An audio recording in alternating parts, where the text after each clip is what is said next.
Welcome to the Disaster News Network.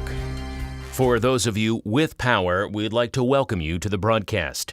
It has been a day and a half since Cruella crashed through the National Capital Region, where preliminary damage assessments are underway. Initial results are devastating. We have a lot to cover. As of airtime, there are multiple reports that this storm has resulted in the loss of life. It is just too soon to know how many. Many people have been reported as missing, but since fiber optic systems were knocked out throughout the area, calling loved ones to check on them is almost impossible.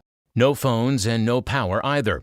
The local utility provider, Pepco, is reporting 350,000 people are in the dark. This is also a huge problem for at least one local hospital and even more alarming for the wastewater treatment plant that serves the district. People remain in shelters, waiting to hear if their homes were damaged or destroyed.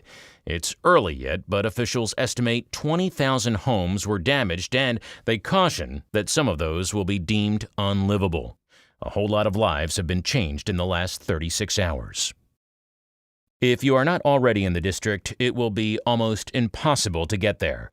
Transportation systems have ground to a halt. Flooding and debris from a wind clocked at over 100 miles per hour has shut down large portions of area interstates, including I-95, as well as other major and minor roads. 4 major bridges also remain closed.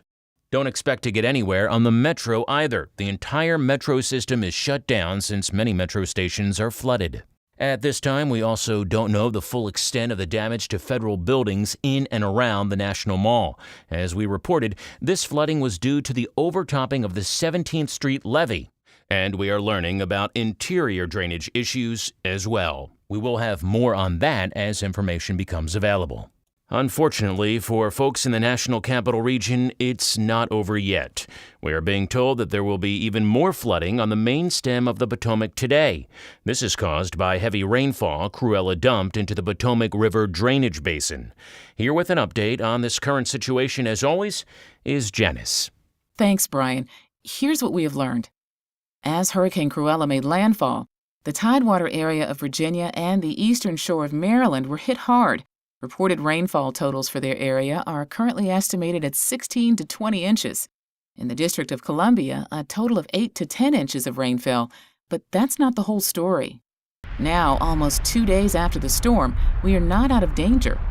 Flash flooding is a huge concern. As you mentioned, as all of the water that has fallen in the region makes its way through the river systems, there will be flooding from Rock Creek and the Potomac and Anacostia rivers, which could pose a heightened health and safety hazard in the coming days. This, mind you, is in addition to the surge and localized flooding we have already seen. Here's a map of the 500-year floodplain and is pretty close to the flooding we should expect. Floodwaters in the Potomac are expected to exceed all historical records by Friday afternoon. Back to you, Brian. As always, stay with us. We will update you with information as it becomes available.